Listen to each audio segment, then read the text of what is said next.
Oi, gente. Vamos começar agora uma aula de eletrólise em solução aquosa. A eletrólise em solução aquosa é semelhante à eletrólise ígnea.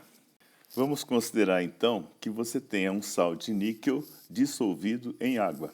Bem, a primeira vantagem de se fazer uma eletrólise em meio aquoso é que você não vai precisar aquecer a substância até temperaturas elevadas. Então, na temperatura ambiente, você já vai conseguir fazer a eletrólise com a dissolução dessa substância em água. Então, vamos supor que você tenha o níquel, íons níquel 2+, em solução aquosa na concentração 1 mol por litro. Isto é, nas condições padrão. Daí surge uma primeira dúvida: qual deve ser a força eletromotriz que deve ser aplicada para fazer o envio do elétron para o íon níquel? Bem, nós já sabemos que o potencial padrão de oxidação do níquel, ou seja, de níquel 0 para níquel mais 2, perdendo elétrons, é igual a mais 0,23 volts. Ou seja, esse é um fenômeno, vamos dizer assim, espontâneo, desde que alguém receba aquele elétron do níquel. Tudo bem, mas o potencial padrão de oxidação do níquel é mais 0,23. Se você deseja retornar esse elétron para o níquel, então você tem que exercer uma força contra-eletromotriz, ou seja, uma força que vai empurrar o elétron de volta para o níquel. E deve ser, no mínimo, igual ao potencial do níquel. Então você pode pensar assim: o potencial de oxidação do níquel é mais 0,23 volts. A volta seria, você deveria medir o potencial de redução. Então ele vai ser igual a menos 0,23 volts. Então a primeira ideia que você tem que ter é que você vai inverter reações que no sentido era espontânea e agora você vai fazer a reação inversa forçada. Você deve conhecer os potenciais de cada espécie química que vai sofrer eletrólise e você vai ter que aplicar um potencial maior do que o seu potencial no sentido espontâneo. Ou seja, você tem que aplicar uma força contra-eletromotriz. Bom, mas o primeiro problema que a gente vai encontrar na eletrólise em solução aquosa é a própria água, porque a água é uma substância como outra qualquer. Ela sofre uma pequena ionização muito baixa, mas você vai ter íons H+, e íons OH- provenientes da água. E, logicamente, que esses íons, essas espécies químicas, vão também fazer parte da eletrólise. Relembremos agora como é que seria a eletrólise do íon H+. Quer dizer, H+, vai ganhar um elétron, quer dizer, vai sofrer uma redução e vai se transformar em H0, ou melhor, meio de H2. Quer dizer que nesse polo negativo, para onde vai o hidrogênio, onde vai o H+, vai haver liberação de gás de hidrogênio, desde que se aplique o potencial suficiente para ocorrer esse fenômeno. Como o H+ veio da água, então a gente deve fazer um estudo como se você estivesse fazendo o estudo da eletrólise da água. Ou seja, a água vai sofrer uma ionização, vai se transformar em H+ e OH-, o H+ vai se dirigir ao polo negativo, vai ganhar um elétron, H+, mais elétron, e vai produzir meio de H2. Se a gente somar essas duas etapas, a ionização da água e depois a redução do hidrogênio, você pode cortar o H+ na primeira equação com H+ na segunda. E no final vai ficar a soma dessas duas equações. Vai dar água mais elétron, quer dizer que isso aí vai ser a redução da água. A água mais elétron vai dar meio de H2 e ainda vai sobrar um OH-, porque a água é formada de H+ e OH-. Se você eletrolizou o H+, sobrou o OH- dentro da solução. E o potencial de redução para esse fenômeno da redução da água é igual a menos 0,83 volts. Analogamente, quando a água sofrer a decomposição, a sua ionização, os grupos OH- vão ser atraídos para o polo positivo. Bem, naquele momento, o OH- vai sofrer a descarga. É bom lembrar vocês que nessa descarga do grupo OH- se utilizam 4 grupos OH-. Na hora que eles tocam no polo, sofrem a descarga e se transformam em água e O2. Conclusão: quer dizer que nesse polo vai haver a liberação de gás oxigênio, O2. Bom, quem sofre a descarga é o grupo OH-, mas ele veio da água. Então a gente deve escrever assim. Como é que seria a reação de oxidação da água? Então, oxidação da água. A água vai se ionizar, dando íons H+, e íons OH-. Os íons H+ vão para o polo negativo, mas os íons OH-, que é o meu objeto agora de estudo, eles vão para o polo positivo. E vai dar o quê? 4 OH- vão dar, na hora que sofrer a descarga, 2 águas e O2. Logicamente, vai perder os 4 elétrons para o polo. Na hora que você somar essas duas reações, você vai obter o seguinte: 2 águas vão produzir 4H+, mais O2, mais elétron. Quer dizer que vai sofrer a oxidação. Bem, e esse potencial, logicamente, é um potencial de oxidação é igual a menos 1,23 volts. Isso quer dizer que na hora que vai fazer a eletrólise da água, tem que ser aplicado um potencial, uma força contra-eletromotriz, cujo potencial seja maior do que 1,23 volts. Resumidamente, a presença da água ela vai atrapalhar sob alguns aspectos, porque os próprios íons da água poderão também estar fazendo parte da eletrólise. Então, quem vai fazer eletrólise meio aquoso deve tomar alguns cuidados. Chorei, chorei, agora não choro mais. Toda mágoa que passei é motivo pra comemorar. Pois se não sofresse assim, não tinha razões pra cantar. Mas eu tô rindo à toa. Examinando agora a eletrólise em meio aquoso de um sal chamado iodeto de níquel, cuja fórmula é NiI2. Pergunta: quem é que vai se dirigir ao polo negativo? Vão para o polo negativo todos os íons positivos que existem na solução. Quais são os íons positivos? É o Ni2+, e o H+, que veio da água. Ou seja, a própria água vai estar presente. Então tá bom. Quais são os potenciais de redução? O níquel 2+, mais 2 elétrons, dando níquel 0, o potencial de redução é menos 0,23 volts.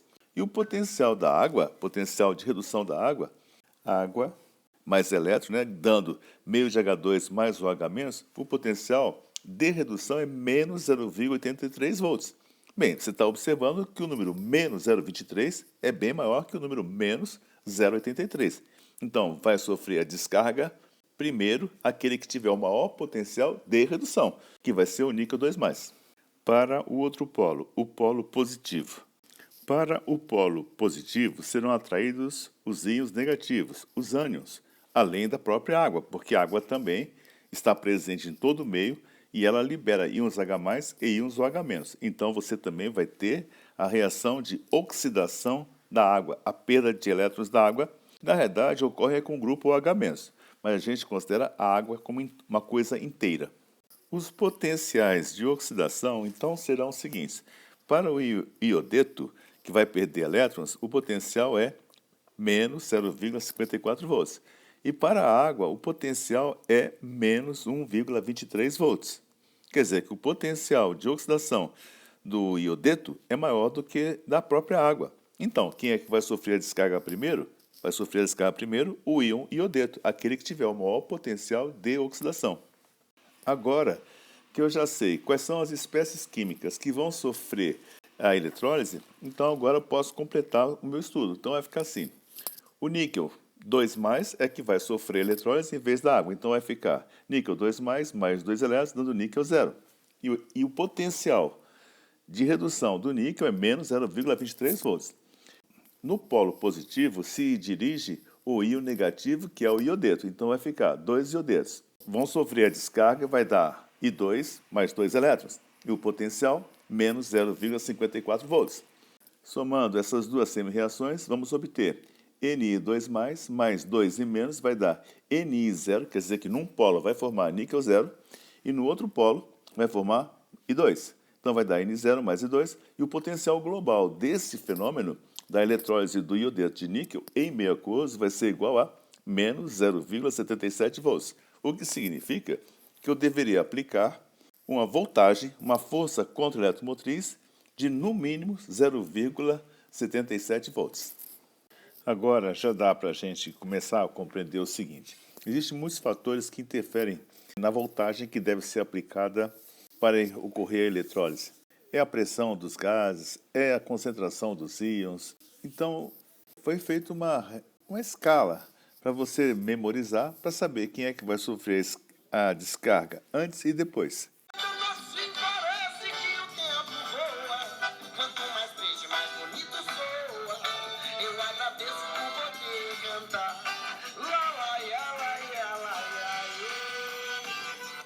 A ordem de descarga é a seguinte: para fazer a descarga dos cátions. Então, vai ser primeiro os cátions mais comuns, níquel, zinco, cobre, ferro, antes da água. Bom, a água é uma substância importante porque tudo é feito em água. Depois desses íons, vem a água. E quem é que vai sofrer a descarga apenas depois da água? São os metais alcalinos, são os alcalinos terrosos e o alumínio. Isso quer dizer que se tiver algum metal alcalino, enquanto houver água, ele não sofre a descarga. Se tiver metal alcalino terroso ou se tiver alumínio.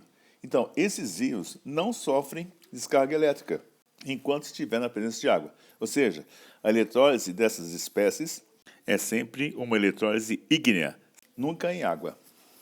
Com relação à eletrólise, a descarga dos ânions, nós temos a seguinte ordem de prioridades. Primeiro, os ânions não oxigenados. Por exemplo, cloreto não tem oxigênio, brometo, iodeto, sulfeto. Depois vem a água. E depois da água, os ânions oxigenados, tipo sulfato, nitrato e assim por diante. Nessa ordem tem uma exceção que é bom chamar a atenção, que é o fluoreto. O fluoreto ele é um ânion não oxigenado, mas só sofre a descarga depois da água. Vamos examinar agora um primeiro exemplo.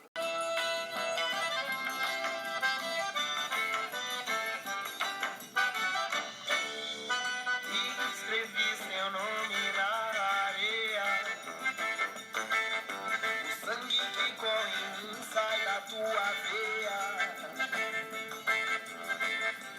Veja só, você é a única que não me dá valor. Então por que será que esse valor que eu ainda quero ter? Tenho tudo na O exemplo diz assim: quais os produtos da eletrólise em solução aquosa dos seguintes compostos? Primeiro, NaCl. Então, vejamos. Então, NaCl, você vai fazer a seguinte comparação. Entre Na+, e água, quem é que vai sofrer descarga primeiro? A água. Nós acabamos de ver que os metais alcalinos só sofrem descarga depois da água. Então, vai ser a água quem vai sofrer a descarga. E entre cloreto e a água vai ser o cloreto, ânion não oxigenado. Então, vamos escrever as reações que você deve conhecer. Então, assim, primeiro, NaCl se dissocia em Na e Cl-. A água vai sofrer a redução antes do Na+. Então, vai ser água mais elétron, vai dar meio de H2 mais OH-. Tá bom. E o cloreto, que é o íon negativo, quer dizer que ele vai para o polo positivo, vai perder elétron, vai ficar meio de Cl2 e vai perder um elétron. Então, somando tudo, você vai encontrar o seguinte: corta os elétrons, corta cloreto, no final vai dar NaCl mais água, sofre a eletrólise, vai dar Na+, sobrou Na+, mais OH-, então sobrou Na+, OH- na solução. Isso aí é só da cáustica. No polo vai ser liberado gás hidrogênio e no outro polo vai ser liberado gás cloro. Tá bom?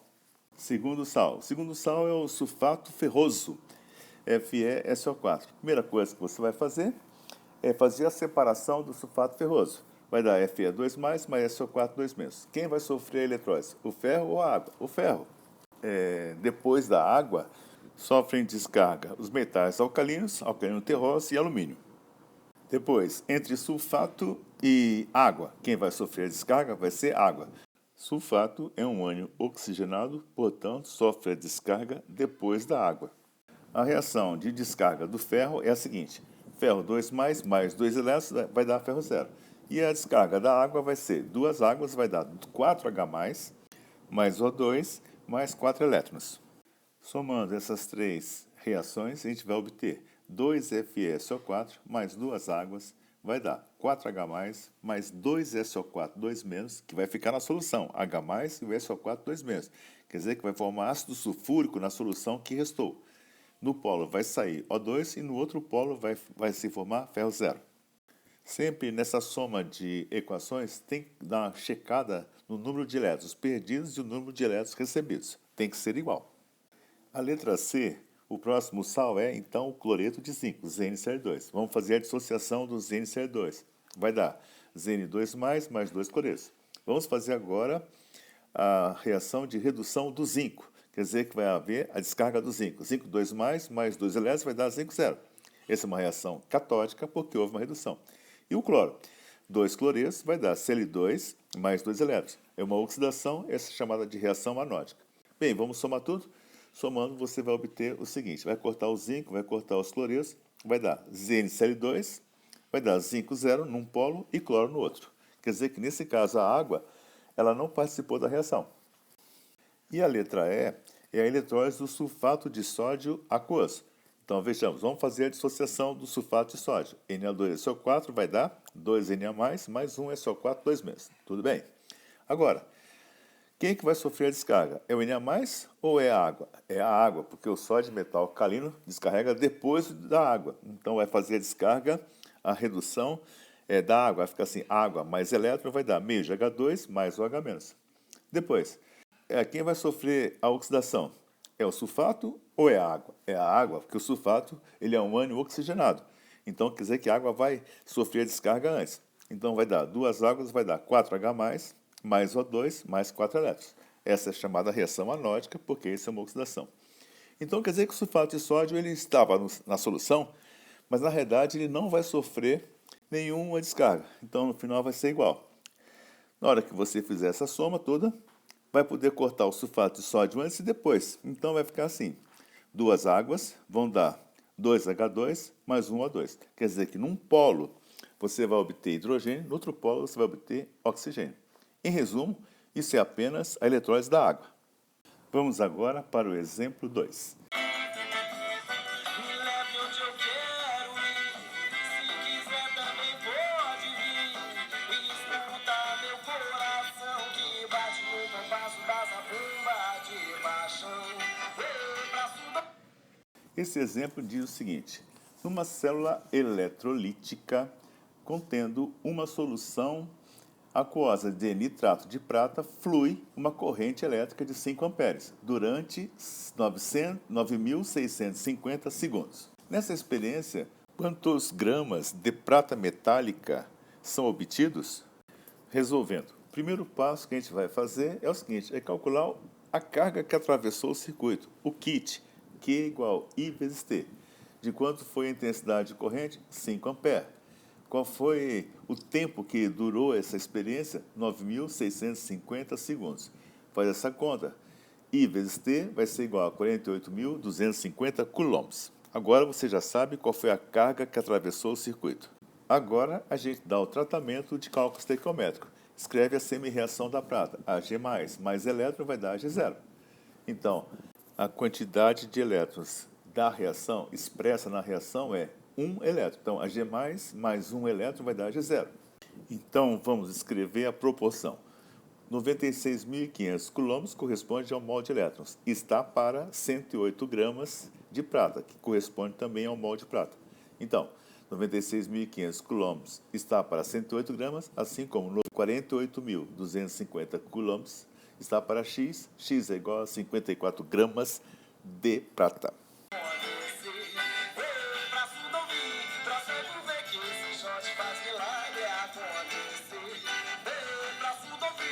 Examinando agora uma eletrólise em série. Eletrólise em série é como se você tivesse um circuito em série com duas resistências em série. Tá bom. Mas qual o cuidado que você deve tomar? Bem, a intensidade de corrente que passa por uma resistência, o I para uma resistência é o mesmo I para a outra resistência. E o tempo de funcionamento também é igual. Quer dizer que a carga Q que atravessa o circuito é igual para as duas cubas eletrolíticas ligadas em série. Então, examine como é que foi feita a montagem. Você tem, assim, uma solução de nitrato de prata, onde a prata vai se dirigir ao polo negativo dessa cuba. E na outra cuba você tem nitrato de cobre, onde o cobre 2+, vai se dirigir ao polo negativo da outra cuba. Vamos agora fazer o exemplo 3. O exemplo 3 diz assim: qual seria a massa de cobre depositada no cátodo da cuba B, sabendo que nesse mesmo tempo foram depositados 4,32 gramas de prata na cuba A. Dados: massas molares da prata é igual a 108 gramas por mol e do cobre 64 gramas por mol. Você deve lembrar, então, que a carga que passa por uma cuba é a mesma carga que passa pela outra cuba. Então, vejamos. Qual é a reação que ocorre com a prata? Ag+, mais um elétron dando um Ag0. Ou seja, um mol de elétrons vai produzir um mol de prata, que é igual a 108 gramas. Então, X mols de elétrons vai corresponder a 4,32 gramas de prata, como diz o enunciado. Então, X, a carga que atravessou a cuba de prata, foi de 0,04 mol de elétrons. Bom, como a carga é a mesma, agora você refaz o mesmo cálculo para o cobre. A reação é essa aqui. Cobre 2+, mais 2 elétrons, vai dar cobre 0. Então, 2 mols de elétrons vão produzir 64 gramas de cobre, que corresponde a 1 mol de cobre. Então, 2 mols de elétrons está para 64 gramas, assim como 0,04 mols de elétrons, foi o que nós já tínhamos determinado, vai corresponder a X gramas de cobre. X vai ser igual a 1,28 gramas de cobre. Agora é só fazer um monte de exercícios, tá bom? Bom trabalho!